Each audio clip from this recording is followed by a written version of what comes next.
이소크라테스 인문학 연구소에서 제공하는 몽테뉴의 에세 해설입니다. 제1권 8장 무의에 관하여 시작하겠습니다.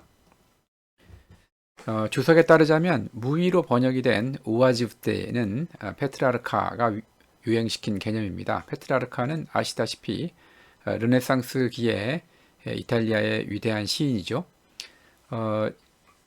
페트라르카가 말하는 무의라는 것은 공부에 전념하기 위해 공적 의무를 떠난 상태를 말합니다.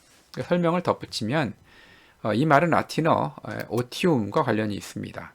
이 오티움과 반대되는 개념은 네고티움이라는 말인데, 네고티움은 사업, 노동을 뜻하고, 따라서 오티움은 기본적으로 시간적인 여유를 의미합니다. 그렇지만 단순하게 일을 하지 않는 상태하고는 다르죠.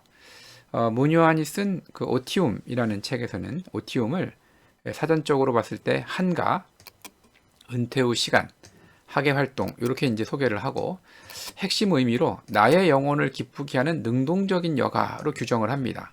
그러니까 이거는 보상이나 결과를 바라는 것이 아니라 활동 자체가 기쁨을 주는 여가 활동을 말합니다. 또 오티움의 기준을 자기 목적적, 일상적, 주도적, 깊이 긍정적인 연쇄 효과 이렇게 이제 설명을 했는데, 이런 것들을 고려해 볼 때 몽테뉴에게 무의는 공적인 의무를 벗어나서 성에 직거하여 자신과의 대화를 나누며 평안을 찾는 시간을 의미한다, 이렇게 이야기할 수 있겠습니다. 자, 그 다음에 이제 좀 살펴봐야 되는 대목이 여자들이 보기 흉한 살덩이와 살집은 혼자서도 잘 만들어내지만 하는 대목입니다. 이 대목만 보면 현대 독자들이 여성 혐오적인 이 표현에 놀랄 수도 있겠습니다. 그러나 일단 어느 책이든지 간에 시대를 반영하기 마련이고, 오늘날 우리가 위대한 고전이라고 이야기하는 책도 당대의 사고방식을 일정 부분 수용하는 만큼 시대적인 특수성을 감안해 줘야 할 것 같습니다.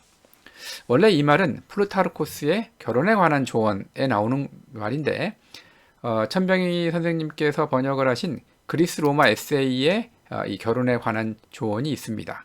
원래 요 문장이 들어간 원래 부분을 한번 인용을 해 보겠습니다. 자, 어떤 여자도 남자와 교합하지 않으면 여자를 만들 수 없소. 감염으로 인해 자궁 안에 생긴 형체 없는 고깃덩어리는 기태라고 불리기 때문이요. 여자의 마음에도 그런 일이 일어나지 않도록 조심해야 하오, 이런 말입니다. 이 플루타르코스라는 사람은 우리가 영어식 발음인 그 플루타르크 이렇게 잘 알려져 있는 인물이고, 플루타르코스에게는 이제 가장 많이 알려진 책은 이제 영웅전이죠. 그런데 영웅전 말고 플루타르코스가 이제 여러 다방면의 주제를 놓고 글을 쓴 짧은 에세이, 오늘날 우리가 이제 몽테뉴의 에세가 사실은 이 플루타르코스의 글에서 많은 영감을 얻었다, 이렇게 흔히 이야기하는데, 플루타르코스의 그러한 짧은 글들을 우리가 묶어서 그 모랄리아라고 이야기하는데, 그 모랄리아의 결혼에 관한 조언이라는 글이 들어가 있는 겁니다. 그 플루타르코스는 여기서 이제 무슨 얘기를 하고 싶었는가 하면, 여자들이 남편의 교육에 동참하지 않으면 부적절한 생각과 저질스러운 감정을 품는다라는 것을 경계하면서 여자들도 그 남편의 교육에 동참해야 된다라는 이야기를 한 겁니다. 어떻게 보면 플루타르코스가 살았던 거와 같이 로마 시대죠. 로마 제국 시대에 남자들의 교육은 상당히 좀 신경을 썼지만 여성들의 교육에 대해서는 신경을 쓰지 않던 시대였다는 것을 감안을 하면, 이 플루타르코스는 여성들이 남편을 따라서 교육을 받아야 된다라는 것을 이야기한 인물이기 때문에 여성 비하적인 인물이었다라고 보기에는 조금 어려운 점이 있습니다. 그래서 남편의 교육에 동참을 할 필요가 있고, 그렇지 않으면 마치 자궁 안에 생긴 종양같이 건전하지 못한 것이 생겨날 수 있다라는 이야기를 하는 겁니다. 두살배기 티목세나라는 이 딸이 있었는데, 이 두살배기 티목세나가 죽었습니다. 플루타르코스의 딸이. 그때 이제 플루타르코스는 여행 중이었는데 그때 이제 그 소식을 듣고 아내에게 위로를 하기 위해서 보낸 편지가 아내에게 주는 위로의 글이라는 글이 있습니다. 이건 역시 그리스 로마 에세이에 번역이 돼서 나와 있는데 여기에 보면 플루타르코스가 덕성 안에서 부부의 화합을 추구한 인물로 굉장히 여성에 대해서 친절하고 또 애정을 가지고 있고 가정에 대해서 상당히 뭐라 그럴까요? 오늘날로 치면 상당히 가정적인 따뜻한 그러한 사람이라는 것을 알 수가 있습니다. 그래서 비록 이 표현 자체가 우리가 지금 현재적인 기준으로 봤을 때는 조금 뭐랄까요? 여성 혐오적인 느낌이 있긴 하지만 좀 더 넓은 맥락에서 좀 보자면 오히려 플루타르코스 같은 경우에는 그 당시 기준으로 봐서는 상당히 여성에 대해서도 배려를 많이 했던 인물이다.